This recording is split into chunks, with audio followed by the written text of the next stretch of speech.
Bienvenue au podcast Astro, Mindset et Développement personnel. Je m'appelle Ambre, fondatrice de InteIpso, et mon but est qu'ensemble on apprenne à se développer, à mieux se connaître soi-même, puis à prendre le contrôle du meilleur atout pour nous aider à améliorer notre vie. Vous l'avez deviné, notre mindset. Donc maintenant, laissez-moi vous montrer que toutes les réponses à vos questions existent déjà InteIpso à l'intérieur de vous.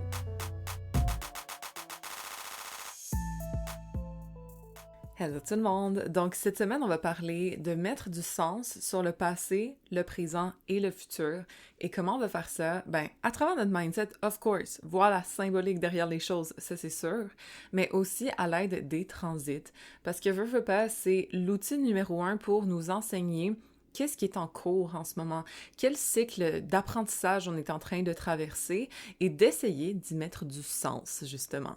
Donc, bien sûr, vous l'aurez vu venir, c'est quelque chose que je vous enseigne à faire en profondeur dans la formation de prédiction qui est maintenant dispo. Vous allez pouvoir aller la chercher en dessous de l'épisode ou au www.inteipso.com/prédiction avec un S pour voir tous les détails. Il y a toutes les leçons qui sont expliquées là, je veux dire, sont toutes énumérées là-dedans pour voir un peu c'est quoi la matière qui va être touchée. Si jamais ça vous intéresse, c'est là en dessous de l'épisode. Donc, je voulais parler de ça cette semaine simplement parce que je regardais ma vie là en faisant la formation de prédiction. Veux pas, j'ai dû retourner un peu dans le passé pour voir s'il y a des événements qui m'avaient plus touché que d'autres, à nouveau, parce que j'ai déjà fait ça, bien évidemment, pour comprendre un peu le sens, là, de qu'est-ce que j'avais vécu, mais je me suis rendu compte que il y a plein de moments où est-ce que la vie me demandait de reprendre mon pouvoir et où est-ce que j'ai continué à le donner.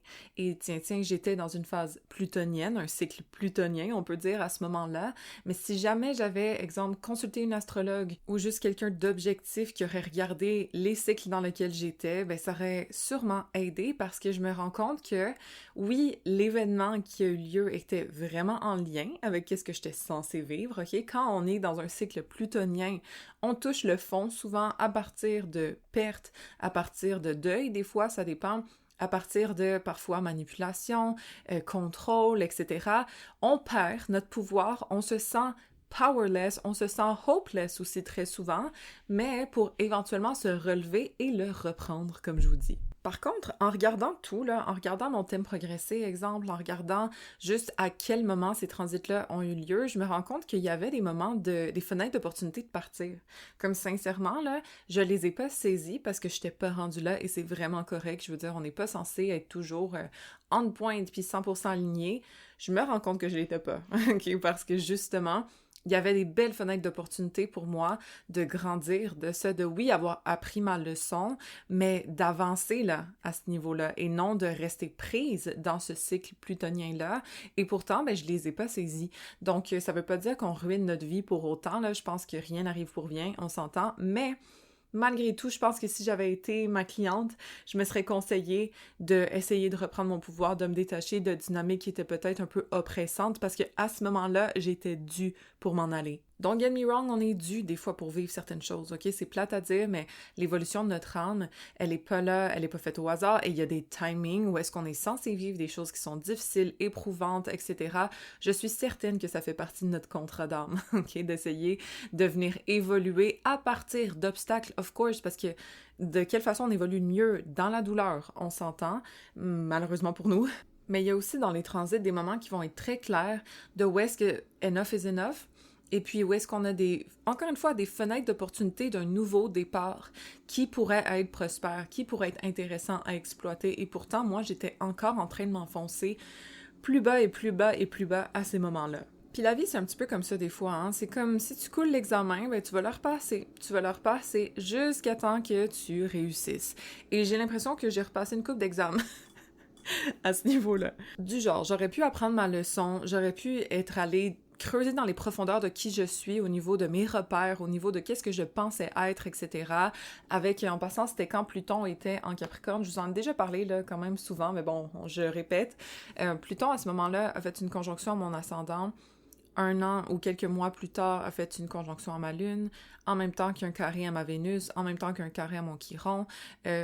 J'avais Saturne, en même temps qui était sur mon ascendant en plus durant ces années-là. It was a lot, ok? C'était beaucoup d'énergie lourde en même temps, surtout plutonienne, mais aussi un peu saturnienne. D'ailleurs, Pluton, je l'ai senti comme une déconstruction entière de la personne que je suis en me mettant au sol, en me humble real quick et éventuellement, je suis revenue à moi, mais ça a pris beaucoup trop de temps que prévu. Un transit de Pluton, d'habitude, ça dure environ, je vous dirais, pour que la leçon de l'intégration soit faite en entier, 2 à 3 ans. I guess, on en a pris 4. OK? D'après moi, je suis restée une bonne année de trop. Mais bon, c'est ce que je savais à ce moment-là. Qu'est-ce que vous voulez? On peut pas se taper sur la tête non plus. Et la phase saturnienne, je l'ai vécue plus en mode isolation et dépression, je vous dirais, personnellement. Après, ça dépend qu'est-ce que ça touche, puis ça dépend de quelle façon ça vient aspecter votre thème. C'est pas toujours le cas. OK? Une phase plutonienne peut être profondément transformatrice et libératrice aussi. Je l'explique là dans la formation de prédiction, mais exemple, quand Pluton est entré dans ma maison 2, de l'argent, entre autres, du revenu, de l'estime, je suis devenue travailleur autonome officiellement, là, à quelques jours près.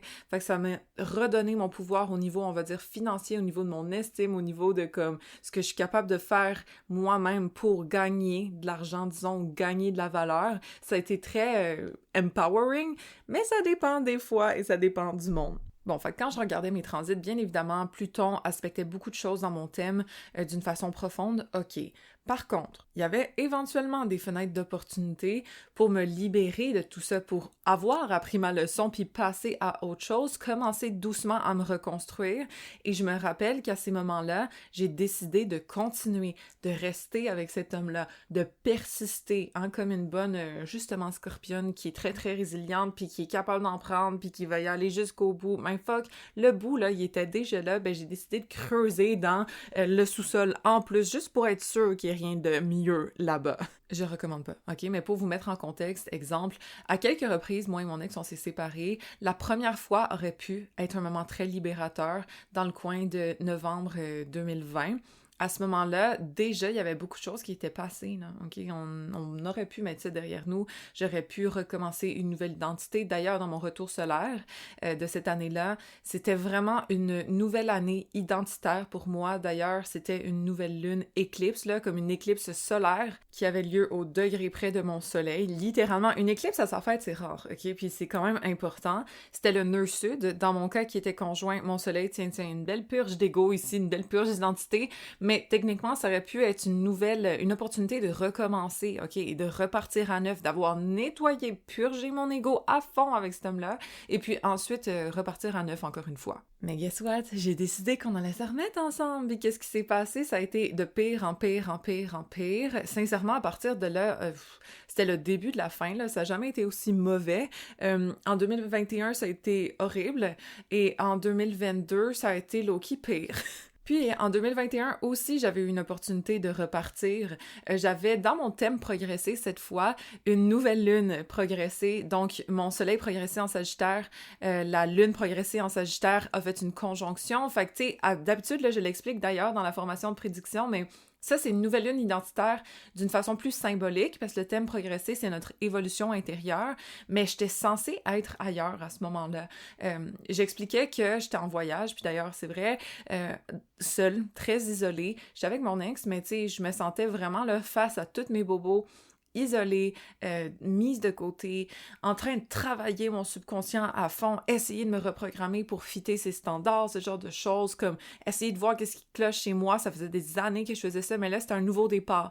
Et je pense profondément que ça aurait pu être positif en mode, genre, si j'étais seule, ou si j'avais décidé de me séparer, ça aurait pu être un très beau, une nouvelle essence de qui je suis d'une façon optimiste à travers tout le travail de subconscient que j'ai fait, ok, mais sans souffrir nécessairement, et ben ça n'a pas été le cas. Fait que les transits, là, ou les outils prévisionnels, peu importe, ça va pas venir agir pour nous, là. On a notre libre arbitre, puis c'est ça que j'explique d'ailleurs vraiment en profondeur dans la formation, c'est que on n'est pas forcé à rien faire du tout. Oui, il y a des leçons qui sont suggérées, là, disons, puis on va le sentir. Croyez-moi qu'on va le sentir. Mais il n'y a pas personne qui va décider pour nous, qui va faire nos choix. On est responsable, on a notre libre arbitre. Et avec le mien, j'ai décidé de rester dans quelque chose qui était déjà obsolète, là, qui était overdue fois 1000. Et donc, j'ai manqué certains timings. Ça veut pas dire que c'est à jamais, ça veut pas dire qu'il y en aura jamais d'autres. Au contraire, ma vie ne s'est qu'améliorée par la suite. Mais je pense que ça aurait pu être le cas avant aussi, honnêtement, quand je regarde tout ça. Fait que c'est pas pour se taper sur la tête. Au contraire, hein, moi, je pense sincèrement qu'on doit vivre qu'est-ce qu'on doit vivre jusqu'au bout. Et je suis le témoin. Jusqu'au bout. Pour être certaine de son coup par moment. D'autres fois, ça vaut la peine aussi de s'écouter. Et si jamais là, il y a la petite voix intérieure qui crie, ben c'est pas pour rien. Il y a quelque chose à faire. Elle ne nous crie pas dessus pour rien. Il faut s'écouter. Il faut ne pas fermer l'oreille à ce que notre cœur nous dit ou à ce que notre intuition ou à ce que notre âme, au final, est en train d'essayer de nous communiquer. Si jamais ça cloche, si jamais ça fait trop mal, si jamais c'est pas ça, et on le sent, mais c'est là qu'il faut partir. Faut pas nécessairement attendre encore plus que ça. Mais bon, encore une fois, chacun son timing, chacun son niveau de résistance aussi. Des fois, il y en a qui partent plus tôt, d'autres qui attendent trop longtemps. C'est le défaut des qualités, des fois, hein, d'être solide en passant. Je sais qu'il y a beaucoup de femmes fortes qui se reconnaîtront là-dedans. Mais l'astrologie, c'est là, entre autres, pour nous montrer les fenêtres d'opportunité, pour nous montrer les fenêtres propices à. Parfois, on va les saisir si on est au courant déjà de 1 et de 2, si on est rendu là dans notre évolution à pouvoir les saisir, parce que, encore une fois, moi, je l'étais pas. Mais l'astro, si j'avais été peut-être plus connaissante au niveau là, de tout ça, ça m'aurait énormément aidé. Parce que, par exemple, justement, les cycles plutoniens, là, quand on est là-dedans, c'est pas juste pour nous faire toucher le fond, c'est aussi pour nous aider à nous relever de façon plus forte et plus empowered, justement. Sachant ça, peut-être que j'aurais compris que je suis pleinement en train de perdre mon pouvoir à 1000% et que je suis vraiment pas partie pour le reprendre, mais que le cycle plutonien implique qu'éventuellement on le reprenne. Donc, au lieu de rester dans vivre les problèmes, j'aurais été peut-être plus à la conclusion de bon, j'ai compris là, maintenant je peux me relever. C'est le bon moment pour faire ça, pour compléter ce cycle plutonien qui vient bientôt à terme. Moi, je suis restée beaucoup trop longtemps là-dedans. Encore une fois, qu'est-ce qu'on va faire, hein? Been there, done that, ça a été fait, mais en même temps, ça aurait été utile, disons, de le savoir pour que je puisse décider par la suite, prendre un meilleur choix de je veux-tu continuer ou je veux au final revenir vers moi, parce que là, je sais que je suis au bout de ce cycle plutonien-là, qu'est-ce que j'en fais? Quand tout ça a été fini, par contre, là, tout a débloqué. Puis enfin, j'ai pu reprendre mon pouvoir, disons. D'ailleurs, dans mon thème progressé, j'avais une lune progressée en Capricorne. Moi, ma lune est en Capricorne de base, mais elle était revenue là, à sa position initiale, / au début des degrés du Capricorne. Moi, c'est à la fin, mais bref. C'était une nouvelle era, on va dire, un nouveau changement interne où est-ce que mon attention allait être plus pour construire des résultats, bâtir quelque chose dont je suis fière. C'est souvent un moment hustle, genre business-wise ou carrière, etc. Je suis revenue au travail, j'ai parti mon business on the side et les choses ont fini par fleurir pour moi à ce niveau-là. Donc, une chance, mais voilà, de comprendre ces cycles, je pense que ça m'aurait aidé à faire ça peut-être avant. Mais encore une fois, rien n'arrive pour rien. Je pense que c'était mon processus de toucher probablement aussi bas, le fond aussi profond, pour être capable de vous en parler d'ailleurs, être capable de faire mon métier d'une meilleure façon probablement. Tu sais, je veux dire, il n'y a pas de choses négatives qui arrivent simplement pour nous faire chier. Personnellement, du moins, je le pense pas. Donc, il y a toujours un sens plus profond à ça et ça aide d'en mettre. OK, disons même qu'il y en a fuck all puis je suis en train de me gaslight. Mais au pire, ça me fait du bien de savoir que grâce à cet événement-là dans ma vie, je suis beaucoup plus deep comme personne et je suis beaucoup plus capable de comprendre la réalité d'autres femmes qui ont souffert profondément de l'abus de toutes sortes en couple et donc de mieux les conseiller. Et tiens, j'en attire plein dans ma clientèle, des femmes qui ont peut-être vécu des choses difficiles, qui se sont trop sacrifiées en amour, qui en ont trop toléré, qui ont marché sur leur ego, sur leur dignité de 1000 façons, et on se comprend. Puis je pense que je suis peut-être plus un safe space dans ce sens-là que si j'avais jamais rien vécu, disons, quoi que ce soit. Là. J'en ai vécu des choses dans ma vie, mais ça, c'était vraiment le pire. Puis je sais que pour beaucoup de femmes, les relations, ça reste un sujet qui est touchy. Donc, grâce à ça, indirectement, je peux mieux vous comprendre. Je peux en parler sur un podcast, puis idéalement, que ça résonne avec d'autres personnes aussi. Alors, ça, c'est plus pour les cycles plutoniens. Puis en passant, là, c'est jamais comme « Ah, je suis dans un cycle plutonien ». Quand je dis ça, là, ça veut dire qu'on a quelques transits à Pluton. Exemple, peut-être qu'on a une lune progressée en Scorpion en même temps. Tu sais, c'est juste des thèmes un peu plus plutoniens qui vont ressortir à quelques endroits dans les outils prévisionnels. C'est comme ça qu'on va savoir que cette personne-là est peut-être dans une signature plutonienne pendant cette période-là. Fait qu'il faut être capable de discerner ça, là. Et d'ailleurs, je vous montre comment le faire. Vous le savez, là, je vais me répéter, mais il faut quand même que cette nouvelle formation-là soit parlée parce qu'elle est excellente. Donc, si jamais vous voulez savoir dans quel cycle vous vous trouvez ou essayer de comprendre un peu le sens des périodes à travers lesquelles vous traversez en ce moment ou que vous avez traversé ou que vous allez traverser, parce qu'on peut checker maintenant, avant et après, mais allez voir la formation qui est juste en dessous, encore une fois. Petit résumé pour Pluton, touche le fond pour remonter plus haut, plus fort, mieux, empowered, ok? Des fois, on se sent hopeless, des fois, on sent que la vie nous tombe sur la tête, des fois, on sent que on est en train de se déconstruire en tant que personne, and it hurts. Des fois, c'est pas le cas, des fois, c'est simplement quelqu'un ou une situation externe fait en sorte que on a l'impression de perdre notre pouvoir puis on se laisse pas faire. Ça dépend de comment c'est aspecté. Encore une fois, tu sais, si c'est un carré de Pluton à notre Mars, ben peut-être qu'on sent qu'il y a des, je sais pas, des figures d'autorité qui essaient de s'imposer, sur nous. Ben là, on se décide de se rebeller plus puis de dire qu'est-ce qu'on pense puis de pas se laisser faire puis de partir de cette job-là. Ça se peut que ce soit de cette façon-là aussi. Mais on aurait perdu notre métier, on serait en tabarnak et on finirait par se partir à notre compte après. Ça pourrait être ce genre de scénario aussi. Bon, si on regarde un cycle neptunien, Neptune, ça nous fait perdre nos repères, ok? Neptune, c'est le brouillard. Et puis, lorsque ça arrive, plus rien fait du sens.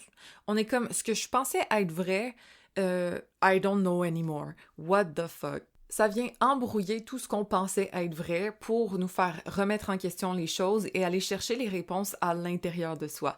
Neptune, c'est vraiment une connexion. On va aller beaucoup plus deep. On va aller se connecter à ce qui est plus grand au lieu de rester dans le rationnel ou dans le réel. Fait que je vous explique Neptune en aspect à chaque planète, Neptune en maison et tout, qu'est-ce que ça signifie, mais en gros, tu pars tes repères pour éventuellement élever ta perception, ok?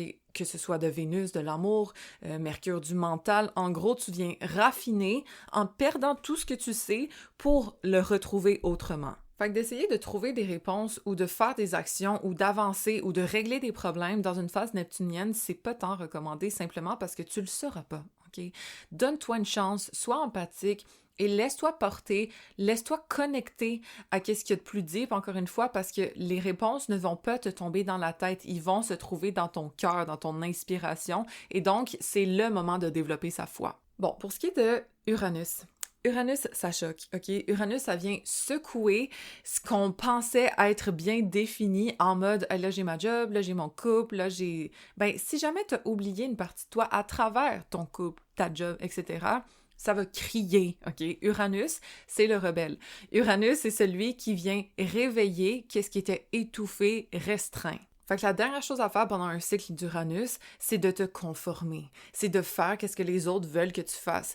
Aller à l'école parce qu'on te le dit au lieu de parce que toi, t'as envie de le faire. Rester dans cette job-là parce que la retraite est bonne, tandis que toi, à l'intérieur, ça crie là, que tu dois faire, je sais pas, de l'art. Le but, c'est pas de faire tout éclater ta vie en deux juste parce que, même si c'est souvent une réponse commune au cycle d'Uranus, mais c'est d'être capable de ne pas étouffer, ok, la voix qui nous dit, là, il faut que je sois authentique. Là, il faut que je fasse qu'est-ce que je veux et non qu'est-ce que les autres veulent de moi. Fait qu'on peut, exemple, rester dans notre couple, mais essayer d'avoir plus de temps pour soi, puis de nourrir, on va dire, notre individualité qu'on a peut-être étouffée par compromis, parce qu'on voulait pas décevoir. Ben là, si on veut se sentir bien dans le couple, il faut absolument ne pas négliger cette partie-là de nous. Même chose, peut-être qu'on garde notre travail, mais on part un side quest, là, on the side, un side hustle, où est-ce qu'on vend nos pièces d'art, qui sait? Comme je vous dis, la dernière chose à faire, c'est de se conformer, c'est de juste suivre la masse, c'est de juste ravaler tout ce qu'on a ravalé, encore une fois, depuis longtemps, au lieu de s'écouter puis d'être beaucoup plus authentique à ce moment-là. C'est ça la clé. Écoute-toi, fais ce que tu veux en étant toutefois responsable, parce que Uranus, c'est un peu la crise d'adolescence des fois quand ça transite sur certaines choses. On veut plus rien savoir, on veut faire comme on veut. Moi, je le recommande. Évidemment, il faut juste faire attention parce que quand ça arrive, ça nous rend un peu, je vais pas dire irrationnel, mais imprévisible. On peut comme tout faire péter en deux. Puis des fois, quand le transit est passé, ben peut-être que c'était pas exactement ce qu'on voulait. C'était d'être plus libre, d'être plus soi, mais dans une réalité qu'on aimait déjà, disons, ok? Fait que c'est juste de garder les pieds sur terre parce que Uranus veut nous amener dans des éclairs en haut, là, dans le vent, dans le ciel, mais reste que il faut quand même écouter cette phase-là parce qu'elle n'est pas là au hasard. Elle arrive dans notre vie lorsqu'il y a des choses qui doivent arrêter d'être cachées sous le tapis et doivent respirer maintenant. D'ailleurs, si on est dans notre zone de confort et qu'elle n'est plus bonne pour nous, Uranus va nous dire « Hey girl, it's time to move on ». Notre chum nous laisse random. Peut-être que justement on perd notre job, mais c'est parce que c'est pour nous amener vers un chemin qui est plus aligné, OK? Chose qu'on n'aurait peut-être pas faite par nous-mêmes, par confort, pour rester dans notre zone de sécurité. Des fois, c'est full excitant aussi, un transit d'Uranus, là, ça peut amener des nouveautés, ça peut amener de l'imprévisibilité qui va être positive, bien sûr, dans la majorité des cas, ça peut être ça, mais reste qu'un transit, on va dire un cycle d'Uranus qui est peut-être plus choquant, ben le but, c'est de s'écouter de l'intérieur, c'est de rester authentique, et c'est de pas juste se laisser restreindre par la réalité qui est en face de nous, et ou de rester dans une zone de confort qui est comme obsolète, là. Ensuite, un cycle saturnien, ce serait quoi? Disons, plusieurs transits à Saturne, peut-être une année saturnienne en profection annuelle, hein? Ce sont pas évidentes, celles-là, maudit. Bref, ça, qu'est-ce que ça demande? C'est de la responsabilité, bien évidemment. Des fois, on peut sentir qu'on a le poids du monde sur les épaules, ça arrive, mais c'est là pour tester notre persévérance et nous forcer à prendre nos responsabilités, nous forcer à éprouver qu'est-ce qu'on a à l'intérieur pour construire des choses plus solides par la suite. Fait que oui, des fois, il y a des choses qui sont déconstruites, OK? Saturne vient tester. Il teste tes fondations. T'es-tu solide dans ton couple? On va le shaker un petit peu pour voir si les fondations sont assez solides. Si oui, tant mieux, on va le mettre du ciment dessus encore plus. Et sinon, ben ça s'écroule, puis girl, rebâtis là, tout ça parce que c'est pas fait pour durer, anyways. Des fois, Saturne épuise aussi, OK? Saturne veut pas, c'est du poids. Donc, on peut sentir que les choses vont plus lentement. Et d'ailleurs, c'est pas pour rien, ça teste notre persévérance, once again, Saturne. Donc, c'est pas le moment de se garrocher, c'est pas le moment d'essayer d'aller vraiment vite. Saturne, là, ça demande du lentement, mais sûrement, ça demande de... T'es-tu objectivement sûr que qu'est-ce que tu fais, ça va durer? Si oui, prends ton temps, fais un plan, construis-le bien. Et aussi, prends la responsabilité de qu'est-ce que tu as peut-être négligé avant. Est-ce que c'est ton énergie? Tu fais ben trop de compromis? Tu t'oublies pour les autres? Ben là, tu vas être en burn-out, ma chère, parce que il va te mettre ça en pleine face.